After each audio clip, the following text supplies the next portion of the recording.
xafiiska horumarinta beeraha iyo kheyraadka dabiiciga ee dawladda deegaanka Soomaalida ayaa gaarsiiyay abuurka xulka ee tayeysan iyo dawooyinka nafaqada dhulka beeraleyda degmada Doolacado abuurkaas oo ay ka mid yihiin 1300 oo kintaal oo bacrimin ah 200 oo kintaal oo galey ah iyo walibana 110 kintaal oo basal ah daba bulshada ku dhaqan degmada Doolacado oo intooda badan ka faa'iideysta farashada beeraha ayaa waxaan waraysi la yeelanay qaar ka mid ah iskaashatooyinka beeraleyda ee la gaarsiiyay abuurkaas xulka hadda dawladana waxa mataqaanaa gargaar waan ka helnay alxamdulillah gargaaradan helnay waxa kamid ah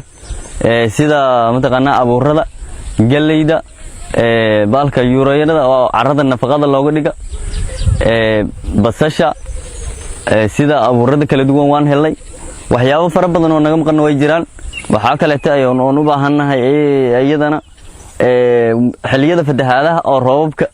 biyaha beeraha naga fatahayaan in nagala xiro meelada jabsinada biyaha ka soo fatahaan in nagala xiro agabkina oo imaaday heer deegaan ilaa heer federaal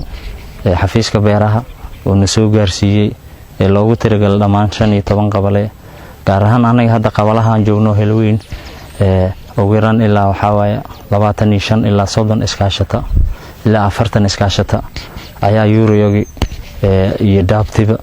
iyo dalagii kala nooc ahay galeyda sisinta loo qaybiyay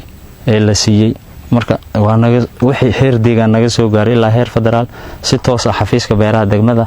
uu soo gudbiyay wuuna keenay cidii wakiilka ugu heed qabalaha marka oo DA-da ah saad u jeedinba beertana hadda taaganahay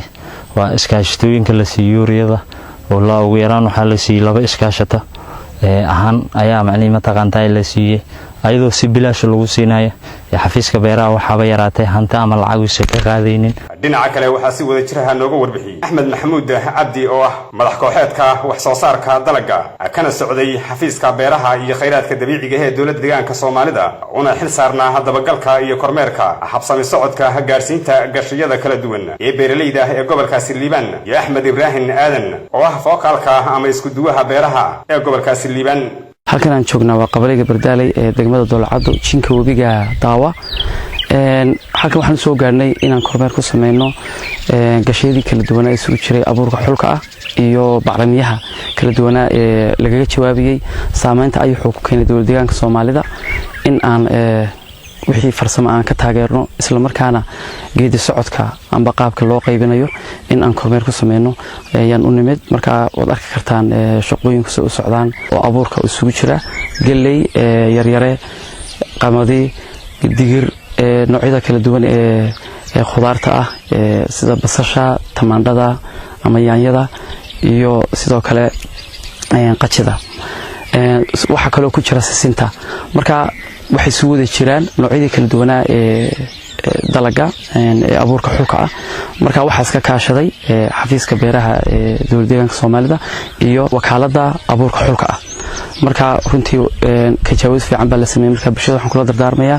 in ay fursad ka faa'iideystaan xilliga roobka la gaaray wabigii waa kan uu nagar maraya guud ahaan haddaan isku soo koobo waxa weeyaan dadaal badan baa la muujiyay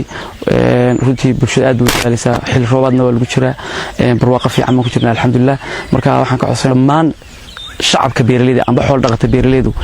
in ay farsamooyinka casriga ee xafiiska beeraha iyo xafiiska cilmi baarista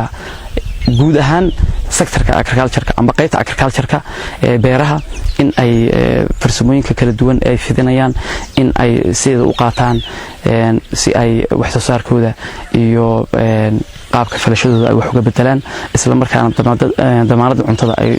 muxuu ahay meel u saaraan gabagabadii waxaan xafiiskiisa waraysi kula yeelanay madaxa xafiisadka beeraha iyo kheyraadka dabiiciga ah ee degmada Doolacado mudane Cali Nuur Cabdi Axmed isagoo noo sheegay in abuurka xulka ah uu soo gaarsiiyay xafiiska beeraha iyo kheyraadka dabiiciga ah ee deegaanka inay sii gaarsiiyeen beeraleydii loogu talagalay Doolacado waxa ku yaala laba wabi oo Ganaala iyo Daawa waxa saaran beeraha aad u balaaran waxa sanadkan soo gaaray ee abuuradii heer deegaan naga soo gaaray iyo bacrimintii waxaana loo talagalay saameyntii ay xilama deegaanka uu gaarsiiyay deegaanka iyo fatahaada degmada 15 qabale ayay uu maraa wabiga labada wabi marka ayadoo lagu saleynayo beeraleydii iyo hektarada ay leeyihiin qabalayadaas ayaa waxa la gaarsiiyay qabalayadii waxa loo kala qaaday 3 qaybood qayb waxaa laga dhigay in qabaleeyada toos loo gaarsiiyo dadka aan soo doonan karin halkooda jooga la gaarsiiya labada qaybood oo kale qaybna waxaa laga sameeyay iskaashatooyinka modeelka ah ayaxina uu waxyeelay beerahooda iyo fatahaadihii ayagana in si gooni ah looga xuso kuwa saddexaad shakhsiyaadka ayagana beeraleyda ah ee beeraha modeelka leh ayagana gooni baa loo siiyay abuuradaas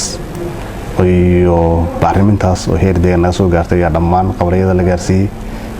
haddaba abuurkan xulka ahaa ee loo qaybiyey beeraleydan ayaa waxa uu qayb ka yahay taageerada ay xukuumaddu kaga jawaabaysay bulshadii uu saameeyey waxyeelada ayaxa looguna talagalay beeraleydaasi degmada Doolacado Jilaani Cabdinuur Axmed warbaahinta dowladda deegaanka Soomaalida degmada Doolacado ee gobolka Liibaan.